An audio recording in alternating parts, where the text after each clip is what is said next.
name is A. Surya, Assistant Professor of Economics from GDC Narsawati. So ఈరోజు మనం చెప్పుకోబోయే topic Fisher ద్రవ్యరాశి సిద్ధాంతం. Fisher quantity of theory. Fisher ద్రవ్యరాశి సిద్ధాంతం చెప్పుకోబోయే ముందు మనం అసలు ద్రవ్యరాశి సిద్ధాంతం అంటే ఏంటి, అసలు అది ద్రవ్యరాశి సిద్ధాంతాన్ని ఏ ఏ ప్రమాణాలతో ఎవరెవరు ఎలా దాన్ని ఎక్స్ప్లెయిన్ చేశారని ముందుగా మనం ఇంట్రొడక్షన్లో మనం ద్రవ్యరాశి సిద్ధాంతం అంటే ఏంటి చూద్దాం. సో దాంట్లో మనకి Fisher quantity theory of money. So ద్రవ్యరాశి సిద్ధాంతం అనేది ముఖ్యంగా ద్రవ్యం నిర్వర్తించే ముఖ్యమైన విధులైన ద్రవ్యం నిర్వర్తించే విధులు మనం ముందే చెప్పుకున్నాం. ప్రాథమిక విధులు, ద్వితీయ విధులు, అనుషంగిక విధులు.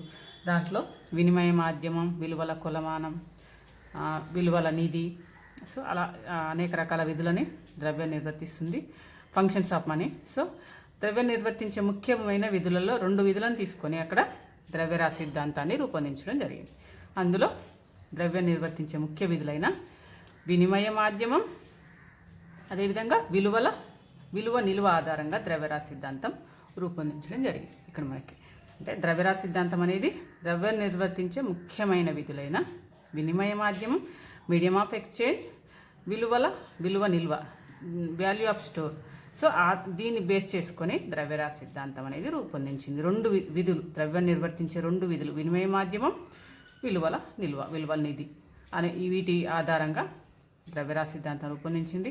ఈ ద్రవ్యరాశి సిద్ధాంతానికి ముఖ్య కారకుడు మనకి దానికి సంబంధించిన బెర్నార్డ్, ఇటాలియన్ దేశానికి చెందిన బెర్నార్డ్ డావన్జెట్టి అనే ఒక ఫేమస్ ఎకనామిస్టు ఈ ద్రవ్యరాశి సిద్ధాంతాన్ని మొట్టమొదటిసారిగా ఈ భావజాలాన్ని, ఈ పదాన్ని ఏది ద్రవ్యరాశి సిద్ధాంతం క్వాంటిటీ థియరీ అనే దాన్ని ముఖ్యంగా ఫస్ట్ టైం వాడిండు ఇటాలియన్ రచయిత అయిన బెర్నార్డ్ డావన్జెట్టి అనే ఒక ఫేమస్ ఎకనామిస్టు దీన్ని వాడడం జరిగింది, రచయిత.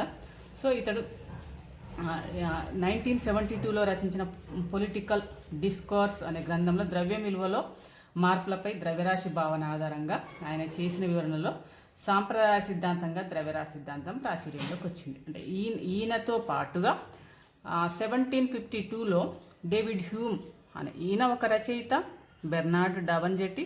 అదేవిధంగా డేవిడ్ హ్యూమ్ అనే రచయిత 1752లో పొలిటికల్ డిస్కోర్స్ అనే గ్రంథంలో ఆ బుక్లో ఏం చెప్పాడంటే ద్రవ్యం విలువలో మార్పులపై ద్రవ్యరాశి భావన ఆధారంగా ఆయన సాంప్రదాయ సిద్ధాంతాన్ని రూపొందించడం జరిగింది. బెర్నార్డ్ డావన్జెట్టి ప్లస్ డేవిడ్ హ్యూమ్ ఈ పదాలను మొట్టమొదటిసారిగా వాడడం జరిగింది. సో దీనికి సంబంధించి ముఖ్యంగా అసలు ద్రవ్యరాశి సిద్ధాంతం అంటే ఏంటి అనే దాంట్లో జేఎస్ మిల్ అనే famous economist JS Mill, so ఆయన ఒక నిర్వచనం ఇవ్వడం జరిగింది. అసలు మామూలుగా సాంప్రదాయ ఆర్థికవేత్తల్లో ఒకరైన క్లాసికల్ ఎకనామిస్ట్లో వన్ ఆఫ్ ది పర్సన్ అయిన జేఎస్ మిల్ ఇతర అంశాల్లో మార్పు లేకుండా ఉన్నప్పుడు, ఇక్కడ ఈ జేఎస్ మిల్కి ఇతర అంశాల్లో మార్పు లేకుండా ఉన్నప్పుడు మనకి ద్రవ్యరాశిలో మార్పు అంటే ఇతర అంశాల్లో మార్పు లేకుండా ఉన్నప్పుడు ద్రవ్యం విలువ ద్రవ్య పరిమాణంతో విలోమ సంబంధాన్ని కలిగి ఉంటుంది. ద్రవ్యరాశిలో పెరుగుదల వల్ల ద్రవ్యం విలువ తగ్గుతుంది అని చెప్పింది. ద్రవ్యరాశి సిద్ధాంతానికి సంబంధించి ఫేమస్ సాంప్రదాయ ఆర్థికవేత్త అయిన జేఎస్ మిల్ మనకి సాంప్రదాయ ఆర్థికవేత్తలో ఒక జేఎస్ మిల్ ఇతర అంశాల్లో మార్పు లేకుండా ఉన్నప్పుడు ద్రవ్యం విలువ ద్రవ్య పరిమాణంతో విలోమ సంబంధాన్ని కలిగి అదేవిధంగా ద్రవ్యరాశిలో పెరుగుదల వల్ల ద్రవ్యం విలువ తగ్గుతుంది. అంటే ఆ రెండింటి మధ్య ద్రవ్యరాశికి ద్రవ్య విలువకి మధ్య విలోమ సంబంధాన్ని గురించి చెప్పేదాన్నే మనం ఇక్కడ ద్రవ్యరాశి సిద్ధాంతము అని ఫేమస్ ఎకనామిస్ట్ అయిన సాంప్రదాయవాది అయిన జేఎస్ మిల్ నిర్వచించడం జరిగింది. అంటే ఇక్కడ మనకి ద్రవ్యరాశిలో మార్పు ధరల స్థాయిలో మార్పుకు ఏ సంబంధం ఉంది, ఇక్కడ చూసుకున్నట్టయితే ద్రవ్యరాశిలో మార్పు అదేవిధంగా ద్రవ్యరాశిలో మార్పు ధరల స్థాయిలో మార్పుకు అనులోమ సంబంధాన్ని, అంటే ద్రవ్యరాశి పెరిగితే ధరల స్థాయి కూడా పెరుగుతాయి, price levels, quantity of money, level of price. So ఈ 2 పాజిటివ్ రిలేషన్లో ఉంటాయి, అంటే అనులోమానుపాతంలో ఉంటాయి. అదేవిధంగా ద్రవ్యం విలువ వాల్యూ ఆఫ్ మనీ ఇక్కడ మనకి విలోమ మార్పుని కారణమవుతుంది. అంటే ద్రవ్యరాశి పెరిగితే ద్రవ్యం విలువ తగ్గుతుంది, ద్రవ్యరాశి పెరిగితే ధరల స్థాయి పెరుగుతుంది, కానీ ద్రవ్యం విలువ మాత్రం విలోమ సంబంధాన్ని కలిగి ఉంటుంది, అంటే తగ్గుతుంది. ఈ రిలేషన్ గురించి మనకి చెప్పేదాన్నే మనం ఇక్కడ ఏమంటున్నామంటే ఇక్కడ ద్రవ్యరాశి సిద్ధాంతము, Fisher quantity theory of money. So ఇక్కడ ద్రవ్యరాశి సిద్ధాంతం చెప్పేది ఏంటి అనేది ద్రవ్యరాశికి, అదేవిధంగా ధరల స్థాయికి, అదేవిధంగా ద్రవ్యం విలువకు మధ్య గల సంబంధాన్ని చెప్పేదే ద్రవ్యరాశి సిద్ధాంతం. సో ఈ సిద్ధాంతంలో మనకు ముఖ్యంగా 2 రకాల నమూనాలు ఉన్నాయి. ద్రవ్యరాశి సిద్ధాంతాలు 2 నమూనాలుగా చెప్పుకోవడం జరిగింది. దాన్ని ఎక్స్ప్లెయిన్ చేసుకునేటప్పుడు దాంట్లో ముఖ్యంగా ఫస్ట్ వన్ ఏంటి అంటే నగదు వ్యవహారాల నమూనా. నగదు వ్యవహారాల నమూనానే ఇక్కడ మనం అంటే నగదు వ్యవహారాల నమూనా అంటే ద్రవ్యం నిర్వర్తించే విధులలో ఒకటైన వినిమయ మాధ్యమం ఆధారంగా చేసుకొని ఇక్కడ మనకి సాంప్రదాయ ఆర్థికవేత్తల్లో ఒకరైన ఇర్వింగ్ ఫిషర్ రూపొందించిన నమూనానే సాంప్రదాయ నమూనా, నగదు వ్యవహారాల నమూనా అంటాం. ఇక్కడ ఫస్ట్ వన్ ద్రవ్యరాశి సిద్ధాంతంలో ఫస్ట్ వన్. సెకండ్ వన్ ఏంటి అంటే నగదు నిల్వల నమూనా. అంటే విలువల నిలువ అనే ఒక ద్రవ్యం యొక్క విధి ఆధారంగా నవ్య సాంప్రదాయ నమూనా అంటాం దాన్ని. అంటే నియో క్లాసికల్ ఎకనామిక్స్ యొక్క నమూనా, దాన్ని క్యాంబ్రిడ్జి ఆర్థికవేత్తలు రూపొందించిన నమూనాగా చెప్పవచ్చు. ఇప్పుడు మనం టాపిక్లోకి వెళ్తే ఇప్పుడు మనం ఫస్ట్ చెప్పుకున్నట్టుగా నగదు వ్యవహారాల నమూనా లేదా సాంప్రదాయ నమూనా, దీన్నే మనం ఫిషర్ ద్రవ్యరాశి సిద్ధాంతము అని అంటాం. సో ఇది మనం ఇక్కడ మనకి ఫిషర్ ద్రవ్యరాశి సిద్ధాంతంలోకి వచ్చేసరికి Fisher quantity theory of money. So దీంట్లో మనం ఈ వినిమయ సమీకరణం ఆధారంగా ఇర్వింగ్ ఫిషర్ అనే ఒక ఫేమస్ ఆర్థికవేత్త తన గ్రంథమైన purchasing power of money. So ఈ పర్చేజింగ్ పవర్ ఆఫ్ మనీ అనే గ్రంథాన్ని 1911లో ఆ గ్రంథం ఆధారంగా ఏం చెప్పిండు అంటే ద్రవ్యరాశి సప్లైకి, క్వాంటిటీ ఆఫ్ మనీకి, సాధారణ ధరల స్థాయికి, లెవెల్ ఆఫ్ ప్రైస్కి మధ్య ఉండే డైరెక్ట్ రిలేషన్, ప్రత్యక్ష సంబంధాన్ని గురించి ఈయన ఇర్వింగ్ ఫిషర్ చెప్పిండు ఈ బుక్లో. అంటే పర్చేజింగ్ పవర్ ఆఫ్ మనీ అనే బుక్లో ద్రవ్య సప్లైకి ధరల స్థాయికి మధ్య ఉండే సంబంధాన్ని వివరించడం జరిగింది. అంటే ఇక్కడ ద్రవ్యరాశితో సాధారణ ధరల స్థాయి ప్రత్యక్షంగా మారుతుందని, అంటే ద్రవ్యరాశి మారితే అంటే క్వాంటిటీ ఆఫ్ మనీ ఇంక్రీజ్ అయితే ప్రైస్ లెవెల్స్ కూడా ఇంక్రీజ్ అవుతాయి, ఒకవేళ క్వాంటిటీ ఆఫ్ మనీ డిక్రీజ్ అయితే ప్రైస్ లెవెల్స్ కూడా డిక్రీజ్ అవుతాయి. ఈ రెండింటి మధ్య ఉండే డైరెక్ట్ రిలేషన్ని ఇలా ఉంటుంది అని తన అభిప్రాయంలో ఫిషర్ అభిప్రాయం. అంటే ద్రవ్య సప్లై ఒకవేళ ఫర్ ఎగ్జాంపుల్ ద్రవ్య supply quantity of money double అయింది, 2 అయినప్పుడు ధరలు కూడా రెట్టింపు అవుతాయి, అంటే లెవెల్ ఆఫ్ ప్రైజెస్ కూడా డబుల్ అవుతాయి. ఒకవేళ ద్రవ్య సప్లై క్వాంటిటీ ఆఫ్ మనీ సగానికి తగ్గితే, హాఫ్ అయితే ధరల స్థాయి లెవెల్ ఆఫ్ ప్రైస్ కూడా సగానికి తగ్గుతుంది, హాఫ్ అవుతుంది. దీనిని ఫిషర్ ఒక సమీకరణం, వినిమయ సమీకరణం ద్వారా ఎక్స్ప్లెయిన్ చేయడం జరిగింది. ఆ సమీకరణం ఏంటి అంటే వినిమయ సమీకరణంలో మనకి వినిమయ సమీకరణం, ఫిషర్ యొక్క వినిమయ సమీకరణంలో ఎంవి ఈజ్ ఈక్వల్ పి, అంటే ఫిషర్ ప్రతిపాదించిన ద్రవ్యత్వ సమీకరణం, లిక్విడిటీ ఈక్వేషన్ అంటాం దీన్ని. So MV is equal PT. అంటే ఇందులో ఎం అంటే ఏంటి, వి అంటే ఏంటి, పి అంటే ఏంటి ఒకసారి చూద్దాం. సో దాంట్లో ఎం ఈజ్ ఈక్వల్ మొత్తం ద్రవ్యరాశి, టోటల్ క్వాంటిటీ ఆఫ్ మనీ ఎం అంటే. అదేవిధంగా వి అంటే ద్రవ్య చలామణి వేగం, అంటే ద్రవ్య ప్రసార వేగం అంటాం కదా, అంటే ఒక మనీ ఎన్నిసార్లు ఎంతమంది ద్వారా చేతులు, ఒక లిమిటెడ్ టైంలో ఎన్నిసార్లు చేతులు మారుతుంది, దాన్ని వెలాసిటీ ఆఫ్ మనీ అంటాం. వి ద్రవ్య ప్రసార వేగం.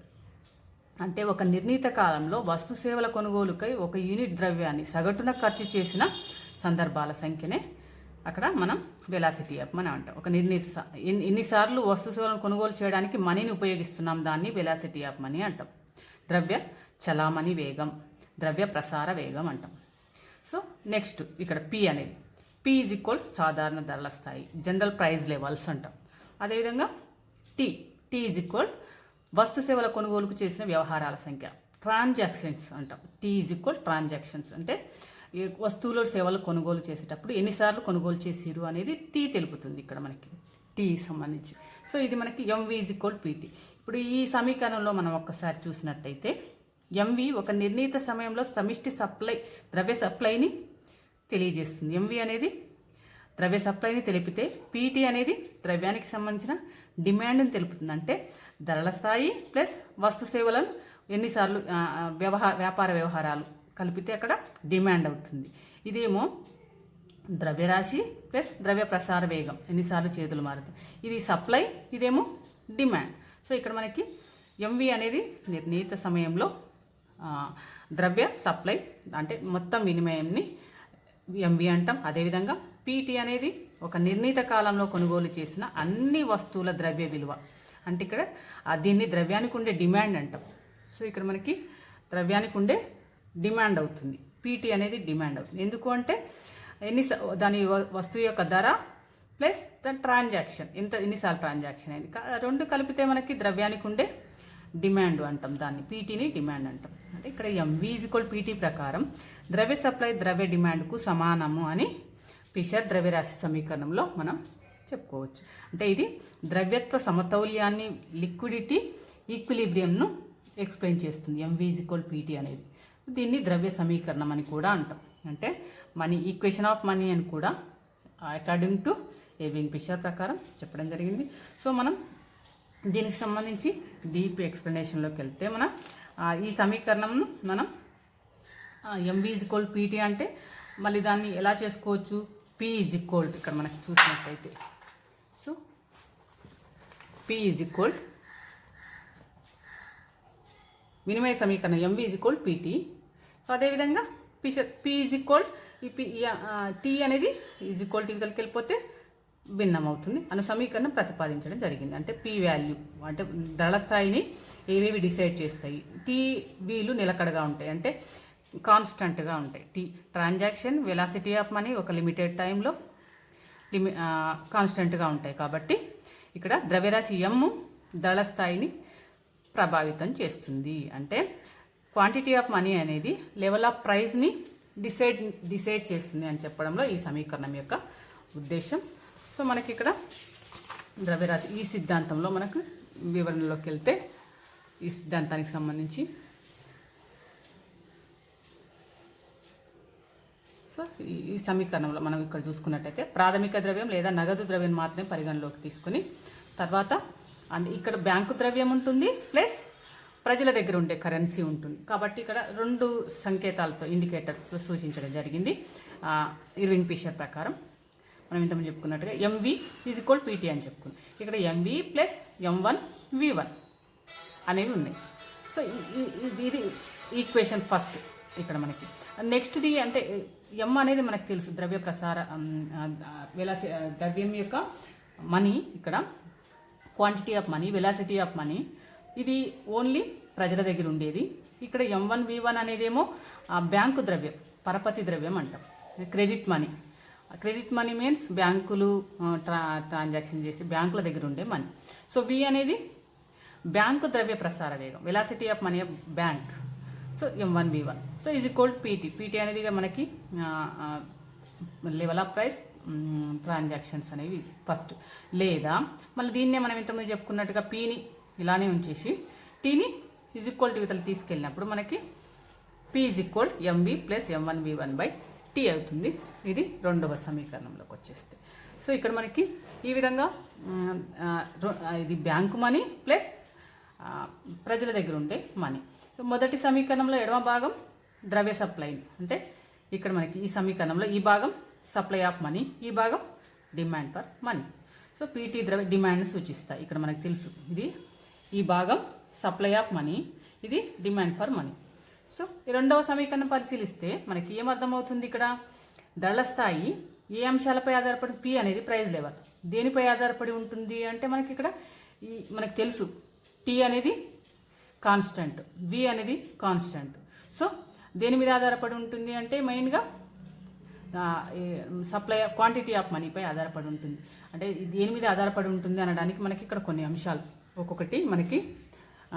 ఫస్ట్ వన్ చలామణిలో ఉన్న ద్రవ్యరాశి పి అనేది దేని మీద ఆధారపడి ఉంటుంది, ఈ 4 అంశాల మీద.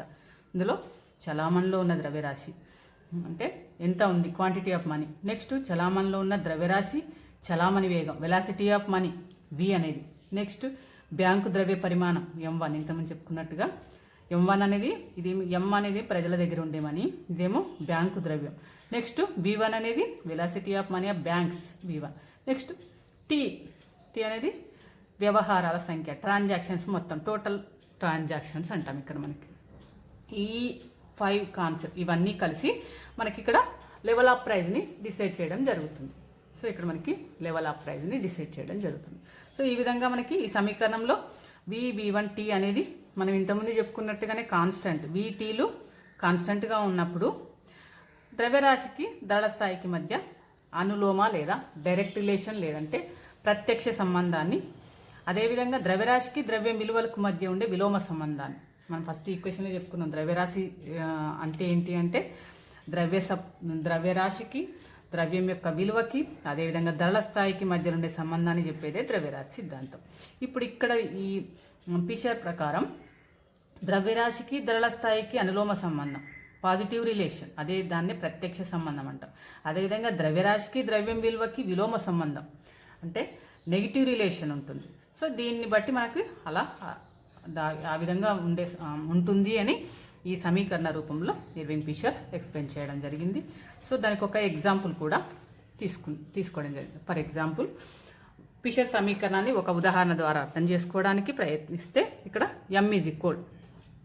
మనకి M is equal 1000 rupees, M1 బ్యాంకుల దగ్గర ఉండే money supply 500 rupees, velocity of money 3, bank velocity of money 2, ఇక్కడ టోటల్ ట్రాన్సాక్షన్ 4000 వస్తువులు అనుకుంటే మనకి ఈక్వేషన్లో ప్రవేశపెడితే P is equal M1V1 MV plus M1V1 by T అంటే ఇట్లా ప్రవేశపెట్టినప్పుడు మనకి ఇక్కడ P ఈజ్ ఈక్వల్ ఫస్ట్ది M 1000 ఇంటూ 3 ప్లస్ 500 ఏంటిది M1 500 ఇంటూ 2 వెలాసిటీ 2 బై 400 మొత్తం ట్రాన్సాక్షన్స్ 4 ఇక్కడ 4000.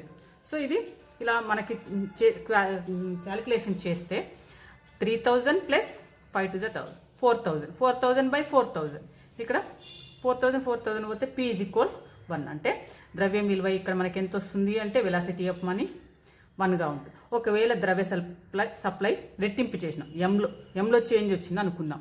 ఈ ఎగ్జాంపుల్లో ఎంలో M1లో చేంజ్ వచ్చింది అనుకున్నాం అంటే రెట్టింపు అయిందంటే డబుల్ అయింది. సో అలా 1000 నుంచి ఇక్కడ 2000 అయింది, 1000 నుంచి 2000 అయింది. సో ఆ విధంగా మనకి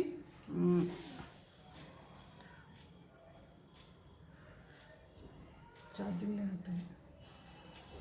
సో ఇక్కడ మనకి రెట్టింపు అయినప్పుడు ద్రవ్య సప్లై రెట్టింపు అయినప్పుడు 1000 నుంచి 2000 అయినప్పుడు అంటే 2000 ఇంటూ 3 ప్లస్ 1000 ఇంటూ 2 చేస్తే మనకి ఇక్కడ 2 3 6 ప్లస్ 1 2000 6 to 4 ఇక్కడ 3 to 6 ప్లస్ 2 8 అవుతుంది. 8000 బై 4000 అంటే 4 2 8 అవుతుంది అంటే రెట్టింపు అవుతుంది. అక్కడ రెట్టింపు చేస్తే ఇక్కడ ద్రవ్యం విలువ వాల్యూ కూడా రెట్టింపు అయింది, డబుల్ అయింది.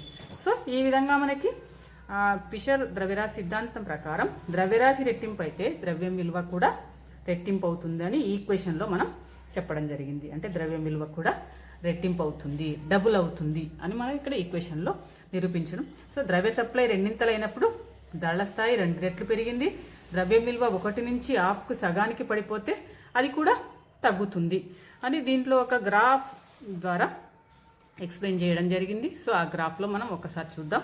అంటే ద్రవ్య సప్లైలో మార్పులు ధరల స్థాయికి ద్రవ్యం విలువకి మధ్య నుండి సంబంధాన్ని 2 పటాల ఆధారంగా 2 గ్రాఫ్స్లో మనం నిరూపించడం జరిగింది. ఫస్ట్ దాంట్లో మనకి ద్రవ్య సప్లైకి ధరల స్థాయికి మధ్య నుండే సంబంధం, ద్రవ్య supply quantity of money and price లెవెల్స్కి మధ్య నుండే రిలేషన్. ఇది డైరెక్ట్ రిలేషన్, ఇంతకుముందు చెప్పుకున్నట్టుగా ప్రత్యక్ష సంబంధాన్ని కలిగి ఉంటుంది. ద్రవ్య సప్లైకి ధరల స్థాయికి మధ్య నుండే సంబంధం ప్రత్యక్ష సంబంధం and also positive relation, direct relation. So ఇది అంటే ద్రవ్య సప్లై ఇక్కడ మనకి ఈ గ్రాఫ్లో చూసుకున్నట్టయితే ఎక్స్ యాక్సిస్పై మనకి క్వాంటిటీ ఆఫ్ మనీ తీసుకున్నాం, ఈ యాక్సిస్పై ప్రైస్ లెవెల్స్ ధరల స్థాయి తీసుకున్నాం, ద్రవ్యరాశి తీసుకున్నాం. ఇక్కడ దాంట్లో మనకి ద్రవ్య సప్లై OM2 నుంచి OM1కి రెట్టింపు అయింది, OM2 నుంచి ఇక్కడ మనకి OM4కి రెట్టింపు అయింది, డబుల్ అయింది. క్వాంటిటీ ఆఫ్ మనీ 0, OM2 నుంచి ఇక్కడ మనకి OM4కి ఈ గ్యాప్ పెరిగింది, క్వాంటిటీ ఆఫ్ మనీ ఇంక్రీజ్ అయింది. ఆటోమేటిక్గా ప్రైస్ లెవెల్స్ కూడా OM2 ఉన్నప్పుడు ప్రైస్ లెవెల్స్ OP2 ఉంది ఇక్కడ మనకు సూచించినట్టు ఈ టేబుల్ ఈ లైన్లో. సో అదేవిధంగా OM4 కాగానే ఆటోమేటిక్గా ప్రైస్ లెవెల్ కూడా OP4కు వచ్చేసింది. అంటే ఇక్కడ అనులోమానుపాతంలో ఇది రెట్టింపు అయితే క్వాంటిటీ ఆఫ్ మనీ రెట్టింపు అయినప్పుడు ప్రైస్ లెవెల్ కూడా ఆటోమేటిక్గా రెట్టింపు అయింది, డబుల్ అయ్యింది.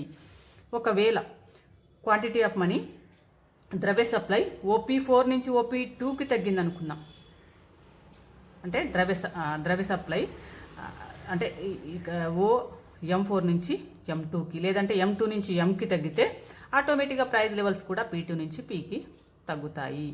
అంటే ఇక్కడ మనకి 45 డిగ్రీస్ అక్షాంశ రేఖగా అంటే ద్రవ్య సప్లైకి ధరల స్థాయికి మధ్య ఉండే ప్రత్యక్ష సంబంధాన్ని ఈ ఈక్వేషన్ తెలుపుతుంది. అంటే 45 డిగ్రీస్ కోణం, ఈ కోణం 45 డిగ్రీస్. ఆ 45 డిగ్రీస్ ఉంది అంటే సేమ్ డిస్టెన్స్ క్వాంటిటీ ఆఫ్ మనీలో ఎంత చేంజ్ వస్తే ప్రైస్ లెవెల్లో కూడా అంతే చేంజ్ వస్తుందని చెప్పడం కోసం మనం ఇక్కడ 45 డిగ్రీస్ కోణం అక్షాంశ రేఖ అంటాం ఇక్కడ. సో అది మనకి ఈ టేబుల్ దేనికి మధ్య ఉండే రిలేషన్ చెప్తుంది. ఈ గ్రాఫ్ అంటే ద్రవ్య సప్లైకి ధరల స్థాయికి క్వాంటిటీ ఆఫ్ మనీకి లెవెల్ ఆఫ్ ప్రైస్కి మధ్య ఉండే relation, positive relation and also direct relation చెప్పేది ఈ లైన్ మనకి మధ్యలో నుంచి మూల బిందువు నుంచి పైకి, కింది నుంచి పైకి వాలుతున్న రేఖగా మనం చెప్పుకోవచ్చు. ధర రేఖ అంటాం దీన్ని, అక్షాంశ రేఖగా ధర రేఖ. P=F(m) అంటాం ఇక్కడ. అంటే ప్రైస్ అనేది దేని మీద, ధర రేఖ అనేది క్వాంటిటీ ద్రవ్యరాశికి ఉండే ప్రమేయ సంబంధాన్ని చెప్పేదే ఇక్కడ మనకి ధర అనేది వస్తువు యొక్క విలువని తెలుపుతుంది అని చెప్పేది ఈ గ్రాఫ్. సో అదేవిధంగా మనం ఒకవేళ ఇంతకుముందు మనం చెప్పుకున్నట్టుగా ద్రవ్య సప్లైకి ద్రవ్యం విలువకి మధ్యలో ఉండే సంబంధం, ఆ రెండింటి మధ్యలో ఇంతకుముందు చెప్పుకున్నట్టుగా మనం ద్రవ్య సప్లై పెరిగితే ద్రవ్యం విలువ ఆటోమేటిక్గా పడిపోతుంది. ద్రవ్యం యొక్క క్వాంటిటీ పెరిగినప్పుడు, రాశి పెరిగినప్పుడు ద్రవ్య సప్లై, సో దానివల్ల ద్రవ్యం యొక్క వాల్యూ ఆటోమేటిక్గా తగ్గిపోతుంది. కాబట్టి వాటి మధ్య ఉండే సంబంధం ఏంటిది? ద్రవ్య సప్లైకి ద్రవ్యం విలువకి అంటే విలోమ సంబంధం. సో ఇక్కడ మనం సేమ్ x అక్షం మీద క్వాంటిటీ ఆఫ్ మనీ, y అక్షం మీద వాల్యూ ఆఫ్ మనీ, ద్రవ్యం విలువని తీసుకున్నాం. సో ఇలా తీసుకున్నప్పుడు మనకి ఫస్ట్ ఇక్కడ ద్రవ్య సప్లై OM2 అనుకున్నాం, ఇంతకుముందు చెప్పుకున్నట్టుగానే OM2 క్వాంటిటీ ఆఫ్ మనీ ఫస్ట్లో. సో అక్కడ మనకి ఇంతున్నప్పుడు మనకి ద్రవ్యం విలువ ఎంత ఉంది? OM2 దగ్గర value of money, so O1/P2 ఉంది. ఒకవేళ అక్కడి నుంచి OM4కు రెట్టింపు అయింది, డబుల్ అయింది. OM2 నుంచి OM4కి డబుల్ అయింది. ఇది 2 అనుకుందాం, ఇది 2 4 అయింది, అంటే డబుల్ అయింది ఇక్కడ క్వాంటిటీ ఆఫ్ మనీ. వెంటనే అది హాఫ్ తగ్గిపోయింది. 1/P2 నుంచి 1/P4కి తగ్గిపోయింది.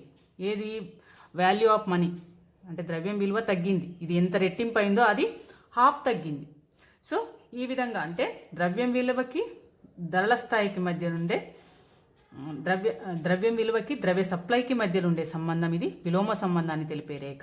పైనుంచి కిందికి ఇలా వాలుతూ ఇక 1/P=F(m). అంటే ద్రవ్యరాశి డబుల్ అయితే ద్రవ్యం విలువ సగం అవుతుంది. సో అలా దీనికి రెండింటి మధ్యలో ఉండే సంబంధాన్ని ఇక్కడ ద్రవ్యం విలువ రేఖ 1/P(F(m), క్షితిజ సమాంతర రేఖ లేదంటే రెక్టాంగులర్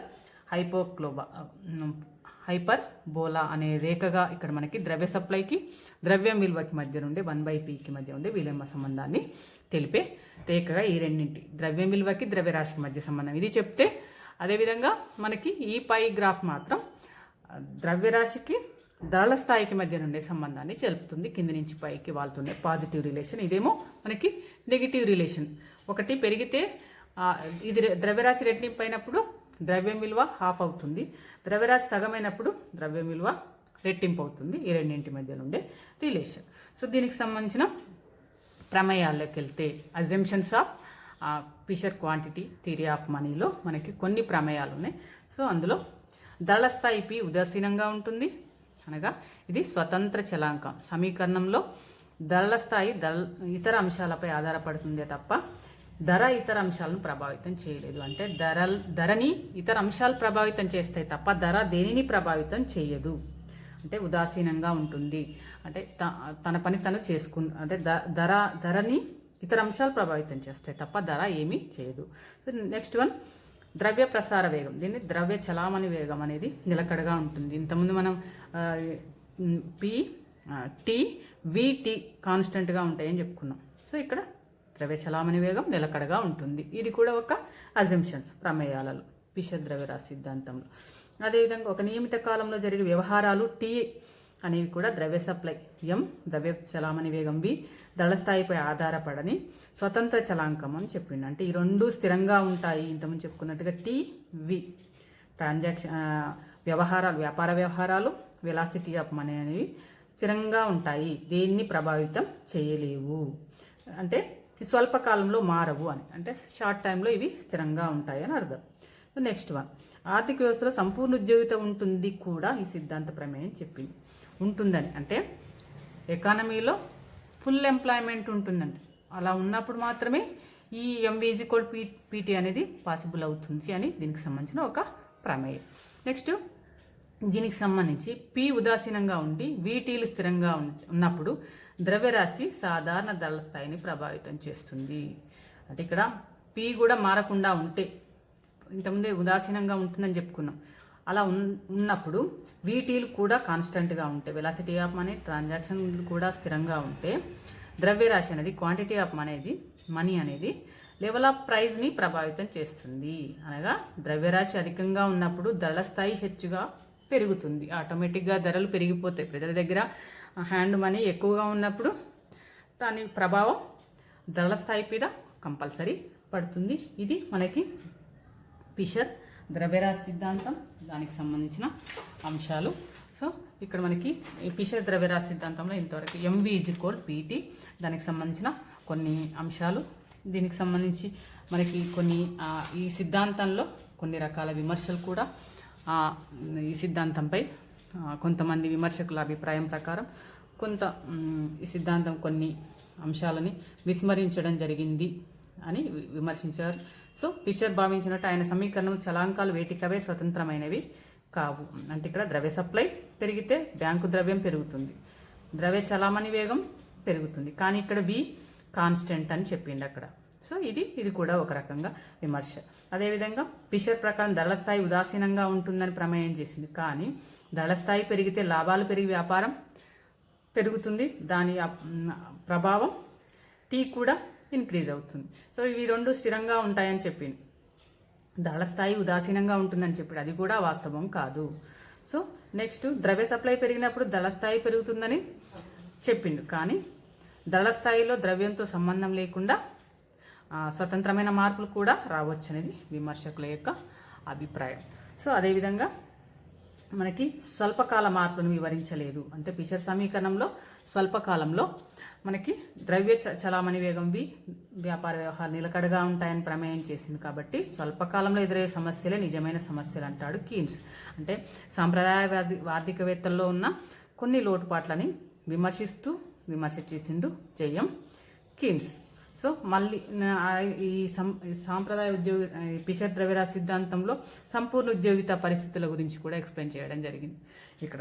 అంటే సంపూర్ణ ఉద్యోగిత పరిస్థితులు అంటే మనకి ఇక్కడ సంపూర్ణ ఉద్యోగిత అనేది మామూలుగా ఉండవు అని కొంతమంది ఆర్థికవేత్తల కీన్స్ అభిప్రాయం ప్రకారం స్వల్ప నిరుద్యోగిత అనేది ఉంటుంది, సంపూర్ణ ఉద్యోగిత అనేది అసలు ఉండదు. సో ఇదొక నిశ్చల సిద్ధాంతము. అదేవిధంగా ఇది వాస్తవికతకి దూరంగా ఉంటుంది. అట్లా కొన్ని ద్రవ్యానికి ఉండే నిల్వ విలువను గుర్తించలేదు అని, అదేవిధంగా ద్రవ్య సప్లైకి మాత్రమే ప్రాధాన్యత ఇచ్చిందని, ద్రవ్య సిద్ధాంతాన్ని దళ సిద్ధాంతంలో సమీకృతం చేయలేకపోయిందని, వ్యాపార చక్రాల గురించి అంటే బిజినెస్ సైకిల్స్ గురించి చెప్పలేదని, అదేవిధంగా టెక్నాలజీని గురించి కూడా ఈ సమీకరణంలో పెద్దగా కాన్సన్ట్రేట్ చేయలేదని కొన్ని విమర్శలు ఉన్నప్పటికీ కూడా సో ఈ సిద్ధాంతం అనేది మనకి ద్రవ్యరాశి సిద్ధాంతాల సాంప్రదాయవాదుల ద్రవ్యరాశి సిద్ధాంతంలో అంటే ద్రవ్యరాశి అనేది ద్రవ్యం విలువను ప్రభావితం చేస్తుంది, అదేవిధంగా ద్రవ్యం యొక్క ధరల స్థాయిని కూడా ప్రభావితం చేస్తుందని మనం చెప్పుకోవచ్చు. సో ఇది మనకి ఫిషర్ ద్రవ్యరాశి సిద్ధాంతం, Fisher quantity theory of money. దీంట్లో మనం ముఖ్యంగా ద్రవ్యరాశి సిద్ధాంతం ద్రవ్యం నిర్వర్తించే విధుల ఆధారంగా ద్రవ్యరాశి సిద్ధాంతం చెప్తుంది. అందులో 2 రకాల విధులు, వినిమయ మాధ్యమం, విలువలు అనేది. ఈ సిద్ధాంతానికి మూలకారకుడు బెర్నార్డ్ డావన్జెట్టి. అదేవిధంగా సాంప్రదాయవాదుల ప్రకారం జేఎస్ మిల్ కూడా ద్రవ్యరాశికి, ద్రవ్యం విలువకి, అదేవిధంగా ద్రవ్య పరిమాణానికి మధ్యలో ఉండే సంబంధాన్ని చెప్పడం జరిగింది. ఈ సిద్ధాంతాలలో మనకు 2 రకాల నమూనాలు ఉన్నాయి. అందులో ఫస్ట్ నమూనా నగదు వ్యవహారాల నమూనా, సాంప్రదాయ నమూనా. ఇప్పుడు మనం చెప్పుకున్నది అదే ఫిషర్ ద్రవ్యరాశి సిద్ధాంతం కూడా మనకి ఏది నగదు వ్యవహారాల నమూనా అదే MV is equal PT. So P is equal ఎంవి/టి తెలుపుతుంది. సో ఇది మనకి ద్రవ్యరాశి సిద్ధాంతం, దానికి సంబంధించిన అంశాలు. Thank you.